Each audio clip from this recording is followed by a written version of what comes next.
সেই হিসাবে আমি বলবো এই অর্জনকে আমাদের ধরে রাখতে হবে। আর এই অর্জন ধরে রাখার জন্য পরীক্ষিত দুর্নীতিবাজ, পরীক্ষিত খুনি, পরীক্ষিত গুবি, মিথ্যাবাদ, জুলুমবাজ, এদেরকে কখনোই আমাদের সহযোগিতা সমর্থনের মাধ্যমে ক্ষমতায় নেওয়া যাবে না। যদি আমরা তাদেরকে আবার ক্ষমতায় নেই, তাইলে ইচ্ছা করে গ্রামে একটা কথা আছে, নিজের পায়ে কুড়াল নিজে মারা। এই কাজটা যদি আমরা করি তাহলে এটা কিন্তু আমরা আবার ভুল করবো। এই জন্য আমাদের দায়িত্ব, কর্তব্য হলো আমরা মানুষদেরকে সতর্ক করা, সজাগ করানো। এই দায়িত্ব পালন করার জন্য কিন্তু আজকে আপনারা এই রোদ্রের মধ্যে কষ্ট করে এসেছেন, আপনাদের ধন্যবাদ জানাই। কারণ কোনো ভালো জিনিস প্রতিষ্ঠার জন্য পিছনে শ্রম ত্যাগ যদি না থাকে, ইতিহাস বলে না সেখানে কোনো ভালো জিনিস প্রতিষ্ঠিত হয়েছে। সেদিনকার আমি আগুন জানা এসেছিলাম যে বৃষ্টির মধ্যে, যে পরিবেশের মধ্যে আপনারা উপস্থিত হয়েছে, আমার মন খুশি হয়ে গেছে। আজকেও আমি দেখে আমার কাছে অত্যন্ত আনন্দ লাগছে যে আপনার রোদ্রের ভিতরে এই সময় আপনার এত মানুষ এখানে উপস্থিত হওয়া, আমার মন বলছে সেদিন বেশি দেরি নয়, যেদিন এই বাংলাদেশের মধ্যে আবার আমরা সোনার বাংলাদেশ দেখতে পাবো, এই দেশের ভিতরে আবার সোনারি সূর্য উঠবে সেটা দেখতে পাবো। এই খুনি, গুমি, সন্ত্রাস, মিথ্যাবাদ, জুলুমবাজ, সাথে সাথে নাস্তিকতাবাদী এই বাংলার জমিনে মাথা উঁচু করতে দাঁড়াতে পারবে না ইনশাআল্লাহ। এই পরিবর্তনের লক্ষ্যে ইসলামী আন্দোলন বাংলাদেশ, আপনারা জানেন আলহামদুলিল্লাহ প্রতিষ্ঠা হওয়ার পর থেকে শুরু করে নিজেদের স্বার্থের জন্য, কোন এমপির জন্য, কোন মন্ত্রিত্বের জন্য, কোন সম্পদের জন্য, সম্মানের জন্য আলহামদুলিল্লাহ কখনো আমরা নীতি আদর্শকে আমরা বিক্রি করি নাই, বিলাই দেই নাই। তার বাস্তবতা আপনারা দেখেছেন না? সেখানে আমি বলেছিলাম যে 5ই আগস্ট যখন দেশ স্বাধীন হয়েছে তখন দেখছেন ইসলামী আন্দোলন বাংলাদেশ অন্য ধর্মীদের পার্থক্যটা, তখন দেখেছেন ইসলামী আন্দোলন বাংলাদেশ আপনাদের এই আগুনজনের গৌরনদী সহ আমাদের ইসলামী আন্দোলনের লোকজন, তাদের সহযোগী সংগঠনগুলো, তারা হিন্দুদের মন্দির পাহারায় তারা দায়িত্ব পালন করেছে। এমনকি এই যে পাশের থানা পর্যন্ত সেখানে কিন্তু আমাদের লোকজন পাহারা দিয়েছে। এটা আপনারা দেখেছেন, এটা আপনাদের চোখের সামনে। এবং রাস্তার ভিতরে যানজট লাগানোর জন্য তারা বিভিন্ন পর্যায়ে ট্রাফিকের দায়িত্ব পালন করেছে। ভারতে আনন্দবাজার পত্রিকা সহ সেখানে কিন্তু আমাদের লোকজনের ছবি সহ, ইসলামী আন্দোলনের নাম সহ সেখানে কিন্তু হিন্দুদের যান, মাল, ইজ্জত এবং তাদের মন্দির নিরাপত্তার দায়িত্ব পালন করেছে, সেখানে সংবাদ পরিবেশিত হয়েছে। এটা কিন্তু আমি মুখে বলছি তা না, সংবাদের কথা আমি শোনাচ্ছি।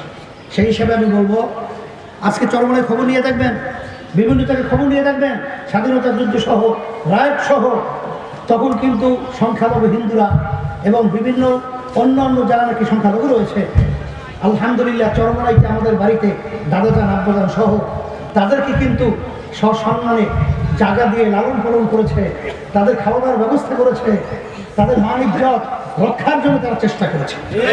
একটু বেশি দূরে আমার কথা বাস্তব দেখবেন যাই সেখানে যে বাস্তবতা আছে আর নাই।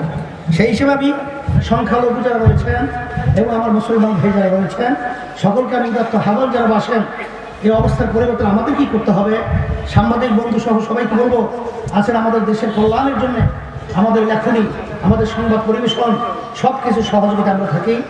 আপনাদেরকে ধন্যবাদ জানাবো, প্রশাসন সহ সকলকে ভালো কাজ, দেশ সুন্দর করার ব্যাপারে আমি আহ্বান রেখে আমি সকলকে আহ্বান জানিয়ে আমার আলোচনা শেষ করছি।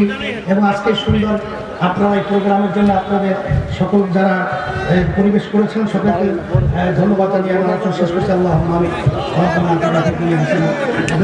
বাংলাদেশ হিসেবে যখন বিদেশে পরিচয় দেব, লজ্জা সহকারে আমাদের পরিচয় দিতে হয়।